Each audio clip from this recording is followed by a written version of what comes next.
Esa nueva era es la que arrancó en 1789 hasta nuestros días, por lo menos eso dicen los libros de historia hasta ahora. Quién sabe si probablemente o seguramente ya estamos en otra edad histórica y no nos hemos enterado. Los futuros historiadores escribirán cuándo empezó la nueva edad de Internet, o la nueva edad espacial, o la nueva edad atómica, o la nueva edad post-cuarentena, quién lo sabe. Pero por lo menos por ahora, en los libros de historia dicen que en 1789 arrancó la edad contemporánea y que todavía vivimos en ella. Y durante esa edad contemporánea lo que vamos a ver es eh, la, la bajada de cambio que hacen los reyes, los reinos, y de ser monarquías absolutas pasan a ser monarquías constitucionales. Es decir, es la época en la que se empiezan a dictar las constituciones a las cuales los reyes ahora están sometidos, porque durante la Revolución Francesa, y como fruto de la Revolución Francesa, el poder va a pasar de manos de la realeza y de la nobleza a manos de una fuerza que aparece, que es la burguesía, que aparece de la mano de las industrias. Piensen que en el siglo XVIII, antes de la Revolución Francesa, ya se había dado la primera revolución industrial. Y con la revolución industrial nace una nueva clase social con el suficiente dinero para financiar las industrias y para financiar su propio ascenso político. Y esta nueva clase, la burguesía, logra después de la Revolución Francesa eh, convertirse en alguien tan poderoso, en una fuerza poderosa igual que los reyes, incluso más poderosa porque es la que dicta estas constituciones a las que después los reyes tienen que someterse. No solo las constituciones, sino los códigos modernos. Todo eso nace después de la Revolución Francesa. Nuestros códigos modernos nacieron después de la Revolución Francesa. Son muy nuevos. En la próxima clase vamos a ver todo esto mismo, pero desde el ángulo del derecho. Vamos a incluir el derecho en esta visión. Por ahora quedémonos con esto. Quedémonos con el aspecto político del tema, con el aspecto económico, y veamos cómo esta burguesía no solo logró dictar las constituciones, sino que logró dictar, o por lo menos dictar los lineamientos de los códigos en los cuales nace una filosofía nueva, entre otras cosas, que nacen una serie de nuevos principios, todos de la mano de esta nueva fuerza que es la burguesía. En lo económico, vamos a ver cómo aparece esa noción tan fuerte de la propiedad privada.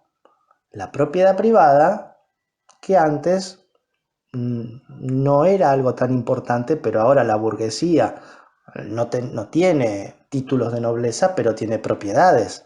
Entonces logra que se consagre en los códigos modernos a la propiedad privada como algo prácticamente sagrado. ¿Cómo caracterizamos hasta hoy en día la propiedad privada? Como algo que, como algo absoluto, perpetuo y exclusivo. Esa es la definición que tenemos en nuestros códigos de lo que es el dominio. El dominio es exclusivo, absoluto y perpetuo.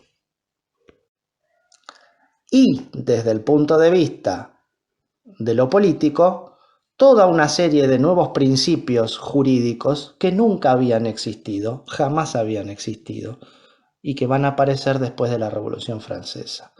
Por ejemplo, todos somos iguales ante la ley. Por ejemplo, nadie puede ser juzgado sin una ley previa al hecho del proceso. A nosotros, como seres humanos, y es muy lógico y razonable, nos parece que todo lo que existe desde antes de que naciéramos ha existido desde siempre. Pero no es así. Estos principios de que todos somos iguales ante la ley, de que nadie puede ser juzgado sin ley previa al hecho del proceso, una serie de principios que están en nuestra Constitución Nacional y en todas las constituciones modernas de Occidente, estos principios no existían antes de la Revolución Francesa.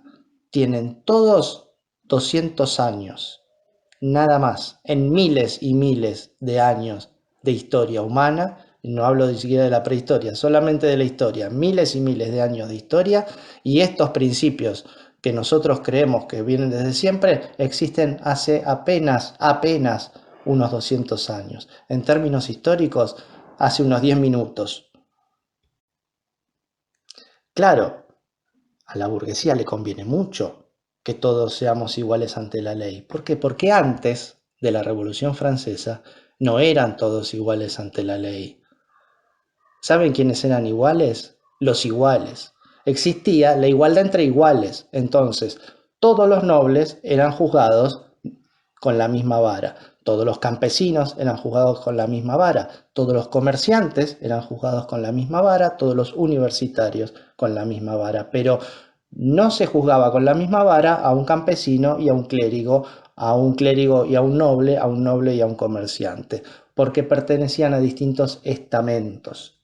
Entonces, por ejemplo, si un noble cometía un delito que le mereciera la muerte, se lo, se lo ejecutaba con una espada o un golpe de hacha, algo rápido y en lo posible indoloro. Si un pobre era condenado por un delito, se lo ahorcaba y a lo mejor estaba un rato largo para morirse, mientras todo el mundo lo miraba y se divertía. Si un pobre a lo mejor robaba una manzana, y bueno, estaba penado, tenía pena de muerte. A lo mejor para que el noble sufriera pena de muerte no alcanzaba ni siquiera el homicidio. A lo mejor tenía que haber atentado contra el propio rey para que le dieran pena de muerte.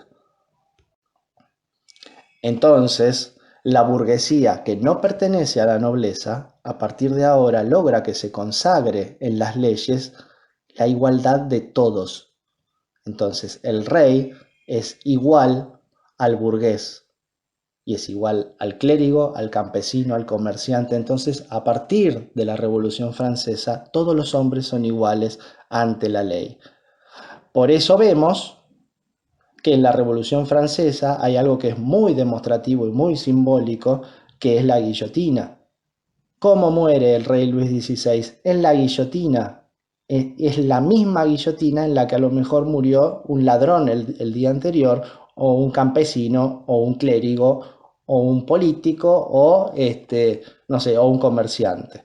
Era el mismo aparato que estaba en la plaza ahí en París, y con ese mismo aparato murió un plebeyo, murió un burgués y murió hasta un rey.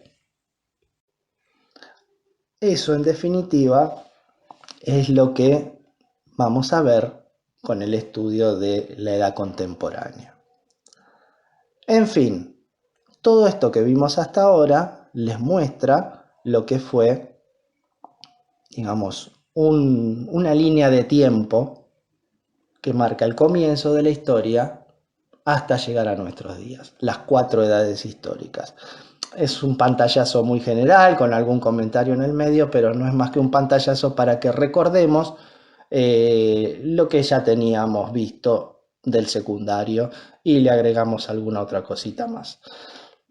En las próximas clases, en la próxima clase vamos a ver esta misma línea de tiempo, pero vamos a empezar a insertarle elementos jurídicos que son los que a nosotros nos interesan en esta materia. Y después, más adelante, iremos viendo cada una de estas edades históricas en particular. Bueno, muchas gracias por escucharme y nos vemos la próxima. Y como dice un famoso youtuber, que tengan muy buenos días, tardes y noches.